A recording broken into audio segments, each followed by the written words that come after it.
So the floodgates haven't just opened, they've been completely blown off the hinges. And a lot of people are poo-pooing this second tranche of UAP files, but I got to tell you, if you haven't read them or if you haven't looked at them, then just shut up. Because I seen the orb in one of these videos do impossible maneuvers that not even our most high-tech drones could do. And on May 22nd of 2026, the Department of War officially dropped the second massive tranche of declassified UAP documents on War.gov/UFO. We're talking about 222 newly released historical files, videos, and raw intelligence reports. This comes right on the heels of the May 8 inaugural drop, which racked up over 1 billion visits in just a matter of days. Yeah, 1 billion. The administration is telling us to decide for ourselves what the hell is going on. But when you analyze what's actually hidden inside the files in this second wave, it becomes glaringly obvious, man. This isn't a slow leak anymore. This is a controlled burn of a multi-decade cover-up. Tonight, we break down the most staggering files in the release, from the terrifying green orb clusters in New Mexico to craft performing absolute kinetic impossibilities. But let's start with one of the heaviest paper trails in the entire batch, right? A 116-page investigative dossier originating from the Armed Forces Special Weapons Program. And this document details a concentrated cluster of 209 separate sightings of green orbs, flying discs, and fireballs directly hovering over a highly classified top secret atomic facility in Sandia, New Mexico between 1948 and 1950. Think about the geography here, right? Right next to Los Alamos, right next to the birthplace of our nuclear weapons enterprise, and immediately following the 1947 Roswell event, witnesses, highly trained military personnel, and weapons scientists described these green orbs maneuvering erratically, accelerating instantaneously, and occasionally exploding midair without a trace of debris. And this confirms what we've been tracking on UAP Troop 33. For years, whatever these anomalies are, they have been undeniable, multi-generational, and for some reason, there's an obsession with our highest level atomic and technological sectors. And it's just strange that New Mexico keeps popping up. But if you think this is just historical paperwork, the modern combat footage in Tranche 2 will completely upend your reality. And you see some of these, skeptics saying that, they're balloons, but no, the footage I've saw and the footage I'm going to show you here today is definitely not balloons. Look at this newly released infrared video captured by a U.S. military sensor platform over Syria in 2021.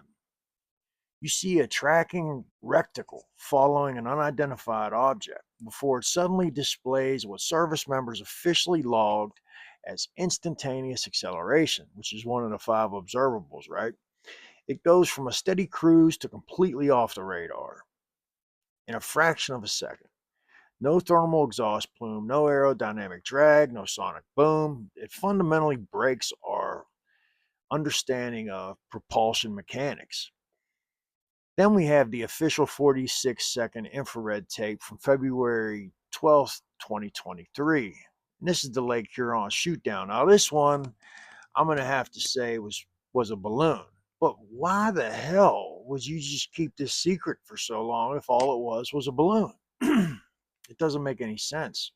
At the 20-second mark, the file explicitly details a kinetic interaction between 2 distinct areas of contrast, showing a radial displacement pattern and indicates a massive high-energy anomaly right there in the air. But then when you combine that with the terrifying eyewitness report from a senior U.S. intelligence officer last year, while on a helicopter mission, 2 glowing orange orbs flared up, matched their speed, and then when fighter jets were scrambled to intercept them, the orbs didn't flee.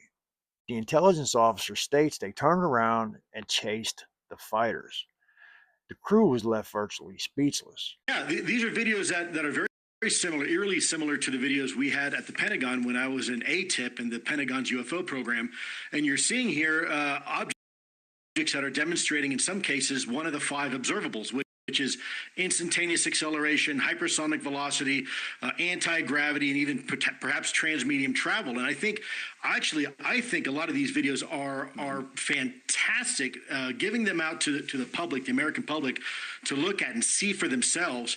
And this is, by the way, just the beginning, Chris. If I can just draw your attention for 1 second, one of the very first reports that came out on this second tranche, if you will, release of videos, was a report by the DNI itself, where well, you just saw it there, instantaneous acceleration, where a senior intelligence officer assigned to the DNI directly went out on a helicopter on a secret mission to try to uncover a UAP incident that had occurred over a sensitive military installation, and the individual himself witnessed these glowing orbs up to some point 10 feet away from the helicopter.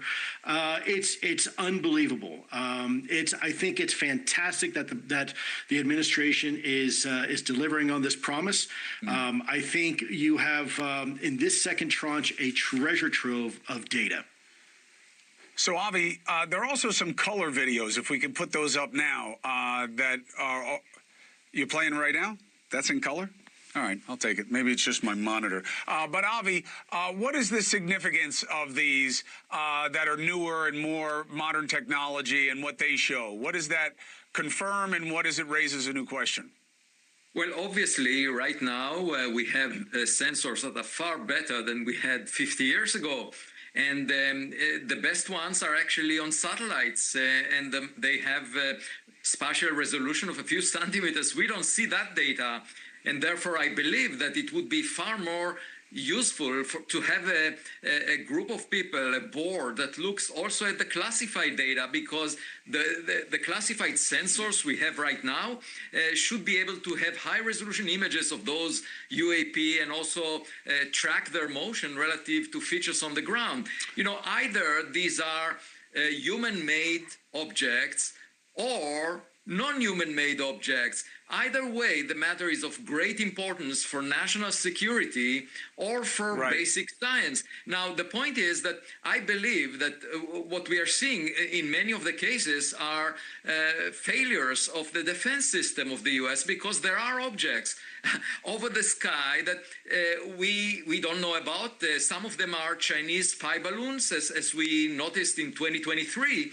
But there are adversarial nations flying things, and at the very least, let's figure those things out, because the Pentagon and the intelligence agencies cannot, apparently, they're not doing their job. Right.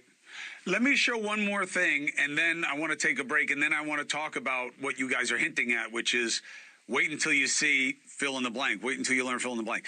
So coming out of the water or close to the water, Lou, just give me a quick take on from a military and intelligence perspective, why are these specifically important to you? Great question, Chris. First of all, we call that transmedium travel. We have technologies right now, for example, a seaplane that is technically transmedium. It can fly and it can float, but let's face it, a seaplane is neither really a good boat or a good airplane because it's a design compromise. So you're compromising performance and other characteristics. Well, we are seeing objects that can apparently go in multiple mediums, whether it's in low Earth orbit, in our atmosphere, and even underwater, without any of those performance compromises, meaning it can perform just as easily as it can underwater, where the friction coefficient is astronomical, no pun intended, and be able to zip through the sky with ease, apparently not even recognizing or realizing that the water is there. And so anytime you can imagine from a military or national security perspective, if you have a technology that can operate both in air and in water and potentially even space, that is definitely a strategic advantage over your adversary. And this is exactly why Avi's correct. We have to take this very seriously. Do you know how crazy that is as an idea, Ross? I mean, maybe it's just because I'm a fisherman. The idea that something can move from the air to the water and not really change speed is almost unbelievable. I mean, we have like a flying fish, okay, which has, long fins that can glide. And that is like amazing, right? And that alone allows us to survive. So in terms of what we're seeing, and like this saucer one too is another one that really needs explanation. What do you think the strength of seeing something like this is in terms of moving the needle, that there's more to understand? I think it's very important. I think it's commendable that the administration is doing this. And frankly, I think it's right. The president has said the public can now judge for themselves. What we need to do, though, is advance beyond this, because there's a lot of data that's redacted in these files for good reason. I know we have to protect sources, means, and methods, and that's a good reason, frankly. The suspicion they throw that label on a lot of things, though. Yeah, I think the primary suspicion I have, and I think Lou could probably add to this, is why has the government concealed this for so long? I suspect a lot of it is because the Pentagon doesn't like admitting that there are superior technologies operating on this planet that are not ours, and they don't appear to be foreign adversaries, and we don't like admitting that we're not the apex predator anymore. That's right. And that's the problem, because that is the most dangerous reason. So, what is the master plan here? Why are the Department of War and the Pentagon dropping footage of our own advanced assets getting outmaneuvered and chased in active conflict zones? This isn't just bureaucratic house cleaning. When you release files on rolling schedules, highlight over 1 billion public impressions, and openly announce that a third tranche is already being processed for the near future, you're conditioning the public. This is structural, systematic preparation for a brand new paradigm. They are laying out the raw physics, the military logs, and the historical precedents so that when the final shoe drops, the foundation has been already laid. The dam has broken and the truth is coming out, whether the old guard likes it or not. Are these rolling file drops leading to an undeniable formal announcement on non-human intelligence? Or is this a strategy play by the defense sector to prepare us for an entirely different flavor of reality? I want to hear your thoughts. Go look at the files on War.gov/UFO. I'll leave a link in the description. Tell me what stands out to you down in the comments. Smash the like button. Subscribe to the channel. Share this video. Share it to a friend. Share it to 2 friends. I'll be back tomorrow. Peace.